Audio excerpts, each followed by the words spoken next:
আসসালামু আলাইকুম। আজ আমরা বাঙ্গি ক্ষেত দেখতে এসেছি। বাজারে এখন অনেক বাঙ্গি পাওয়া যায়, তাই আম্মুকে বলছিলাম এই বাঙ্গির ক্ষেত দেখালে বাঙ্গি খাবো। তাই আম্মু আমাদের দেখাতে আনছে। দেখুন কি সুন্দর বাঙ্গির ক্ষেত। এটা হলো বাঙ্গির ফুল। ফুলটা টকটকে হলুদ। বাঙ্গি গাছের পাতার নিচে বাঙ্গি লুকিয়ে থাকে। গাছ সরিয়ে সরিয়ে দেখতে হয় কোথায় কোথায় বাঙ্গি আছে। আমরা অনেকগুলো বাঙ্গি খুঁজে পেয়েছিলাম। এই দেখুন ছোট ভাই একটা বাঙ্গি খুঁজে পেয়েছে। ও বাঙ্গিটা হাত দিয়ে দেখছে কেমন লাগে। আমি আপু একটা ছোট্ট বাঙ্গি তুলে ফেলছিলাম। ছোট্ট বাঙ্গিও নাকি খাওয়া যায়। খেয়ে দেখলাম বাঙ্গি পাকলে খেতে হয়। পাকা বাঙ্গি খেজুরের গুড় দিয়ে খেতে হয়, তাহলে অনেক মজা লাগে। এই দেখুন বাঙ্গি পেকে ফেটে গিয়েছে। এটা থেকে খুব সুন্দর গন্ধ ছড়াচ্ছে। বাঙ্গিকে বলা হয় বেস্তি খাবার। বাঙ্গিতে মাল্টি মিনারেলস আছে। এটা শরীরের পানি শূন্যতা দূর করে, বডির মিনারেলের চাহিদা পূরণ করে। বাঙ্গি জুস করেও খাওয়া যায়, তবে আমার ভালো লাগে লম্বা করে কেটে গুড় মাখিয়ে খেতে। বাঙ্গিতে ভিটামিন বি কমপ্লেক্স আছে। এটি চুল পড়া প্রতিরোধ করে, নতুন চুল গজাতে সাহায্য করে।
এই বাঙ্গিটা হালকা পেকেছে।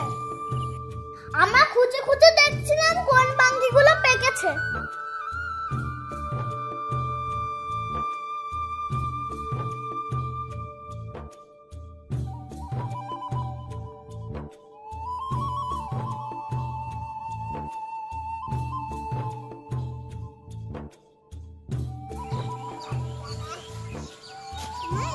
দেখুন কত বড় একটা বাঙ্গি।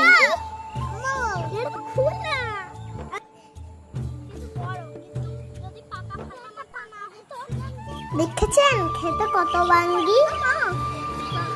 বাঙ্গি খেতে ঘুরতে খুব ভালো লাগছিল। নিজের হাতে বাঙ্গি উঠাতে খুব মজা লাগছিল। মাটির চারিদিকে সব সবুজ আর সবুজ। চারিদিকে পাখির কিচিরমিচির। দেখুন আমি কত বড় একটা বাঙ্গি উঠিয়েছি। এইটা আমার বড় ভাই কাঁধে করে নিয়ে যাবে। বাঙ্গিটা বেশ ওজন, দেখতে অনেক সুন্দর। সুন্দর পাকা গন্ধ বের হচ্ছিল। এটা আমরা বাসায় নিয়ে যাব। এই দেখুন একটা পাকা বাঙ্গি।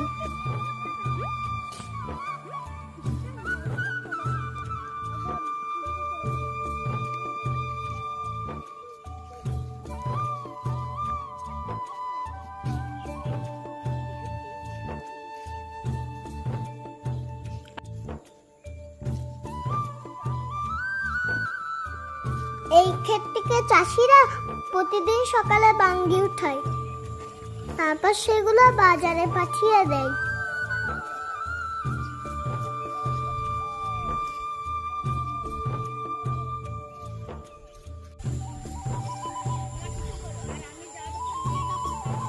চাষিদের সাথে কথা বলে জানলাম বাঙ্গি চাষ করে তাদের তেমন লাভ হয় না। বাজারে বাঙ্গির দাম সেরকম বেশি না। একজন চাষি কাকু আমাকে একটা পাকা বাঙ্গি উপহার দিয়েছিল। আমি